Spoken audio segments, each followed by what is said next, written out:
आज एक अहम तरीन जराए से एक कितनी बड़ी खबर लीक हुई। एक इतनी बड़ी खबर मिली है कि उस अहम तरीन जराए का कहना है, ये जो मुस्लिम लीग नून के बहुत से लोग कहते हैं ना हमारे साथ डबल गेम हो रही है, वो यहाँ तो डबल गेम बताएं तो यहाँ फिर वाकई अगर उनके साथ डबल गेम हो रही है। किस मुल्क के अंदर एक साबिक वजीर आज़म पाकिस्तान की सबसे पॉपुलर जमात के लीडर इमरान खान को जेल में उन मुकदमात में कैद किया गया है जिन मुकदमात से इमरान खान का दूर दूर तक ताल्लुक नहीं बनता। लेकिन दूसरी तरफ एक ऐसा शख्स जिसके मुतल्लक मशहूर था कि वो अफराद को कत्ल करके उनके सरों के साथ फुटबॉल खेलता था।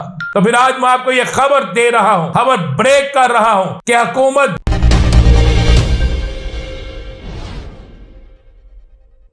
बिस्मिल्लाहिर्रहमानिर्रहीम अस्सलातु वस्सलामु अलैका या सय्यदी या रसूल अल्लाह, अस्सलातु वस्सलामु अलैका या सय्यदी या हबीब अल्लाह। तमाम सुनने वालों को अस्सलामु अलैकुम। मैं हूं राना अज़ीम और आप देख रहे हैं Rana Azeem official YouTube channel, Facebook page और टिकटॉक। आज एक अहम तरीन जराए से एक कितनी बड़ी खबर लीक हुई।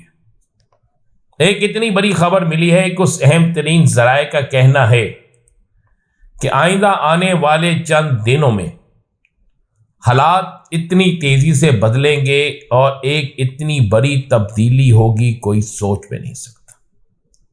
इस पर मैं बाद में बात करूंगा। सबसे पहले हम बात करते हैं किस मुल्क के अंदर एक साबिक वजीर आज़म पाकिस्तान की सबसे पॉपुलर जमात के लीडर इमरान खान को जेल में उन मुकदमात में कैद किया गया है जिन मुकदमात से इमरान खान का दूर दूर तक ताल्लुक नहीं बनता। ऐसे मुकदमात जिन मुकदमात की वजह से मैं क्या आम आदमी भी यह बात कह सकता है कि इमरान खान इन मुकदमात में मुलव्वस नहीं है, और इन मुकदमात के हवाले से यह भी बरमला कहा जा सकता है कि इमरान खान कि कोई भी जेन्युइन इन्वेस्टिगेशन की जाए तो उसमें एक केस भी इमरान खान पर साबित नहीं होगा।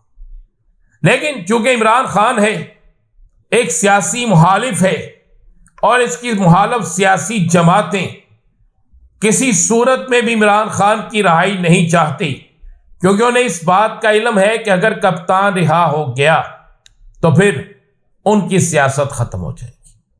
लेकिन दूसरी तरफ एक ऐसा शख्स जिसके मुतल्लक मशहूर था कि वो अफराद को कत्ल करके उनके सरों के साथ फुटबॉल खेलता था, जिसके मुतल्लक मशहूर था वो जब चाहता था, जिस वक्त चाहता था, जो चाहता था वो करता था।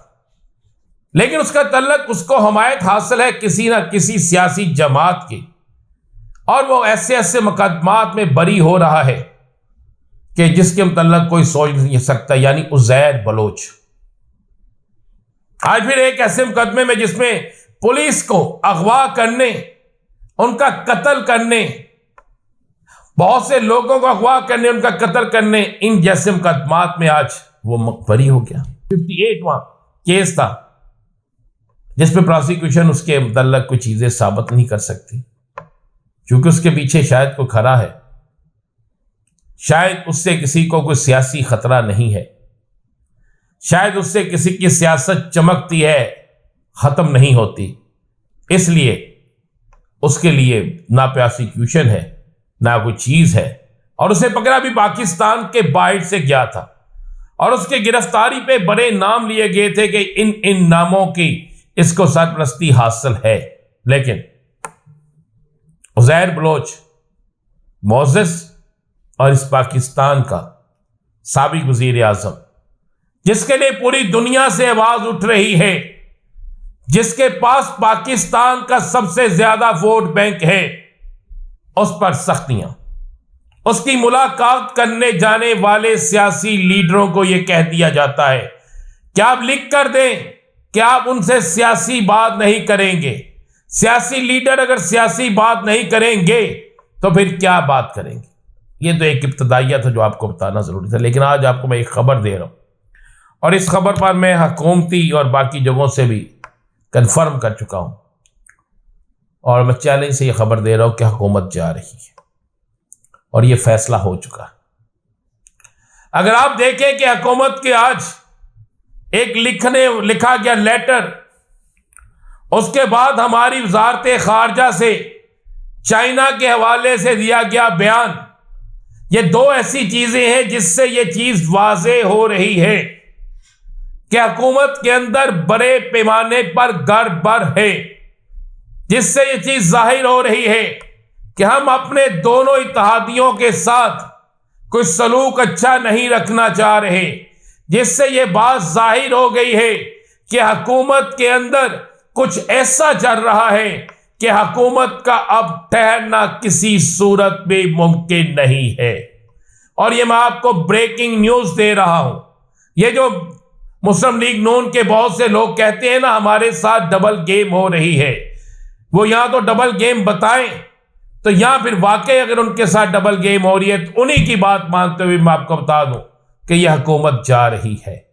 मैंने दो आपको मिसालें दे दी हैं बड़ी वाज़ेह। एक वजारत खारजा की तरफ से चाइनीज के हवाले से जो बयान जारी हुआ, और दूसरा अमेरिका को लिखा गया एक खत, यानी हम किसके साथ क्या मुकाबला कर रहे हैं। अगर तो हमें वाकई इसमें कोई दूसरी राय नहीं है कि पाकिस्तान की सालमियत, पाकिस्तान के अंदरूनी मामलात, पाकिस्तान के अंदरूनी हालात पर किसी को यह हक नहीं है कि उसमें मुदाखलत करे। लेकिन ये सारी चीजें उस वक्त भी होनी चाहिए थी जब इमरान खान की हुकूमत खत्म करते वक्त एक मुल्क का सफीर उन तमाम लोगों से मुलाकात कर रहा था जो बाद में इमरान खान के खिलाफ सीसा पलाई हुई दीवार की तरह हुकूमत का साथ दे रहे थे।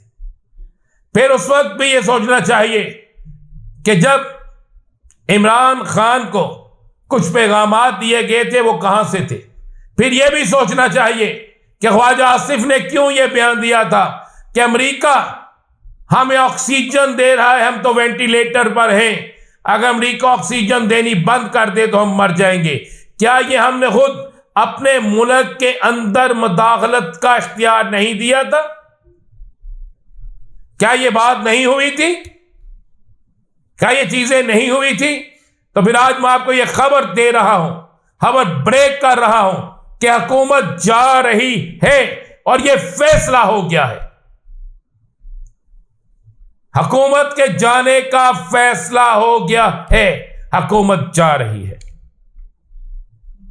इमरान खान की रिहाई के लिए आखिरी राउंड शुरू हो गया है, वो राउंड जिसमें अब ये वापसी नहीं होगी। अब वो राउंड शुरू होने हो गया है जिसके अनाउंसमेंट भी आप सुन लेंगे। इस राउंड में अब वापसी के रास्ते बंद, कश्तियां जला दी जाएंगी और एक बड़ी इंच बानी तहरीक इंसाफ की रिहाई के लिए खेलनी शुरू हो जाएगी। पाकिस्तान की सियासत में अगले 48 घंटों में एक ऐसा बड़ा ऐलान होने जा रहा है कि जिस ऐलान के बाद आपको यह चीज वाज़े तौर पर नजर आ जाएगी कि सियासत तब्दील हो रही है, और 48 घंटों में बड़े ऐलान के बाद आप ये देख लेंगे कि अब बारी अब सब कुछ तहरीक इंसाफ का है। इजाजत दीजिए, अल्लाह हाफ़िज़।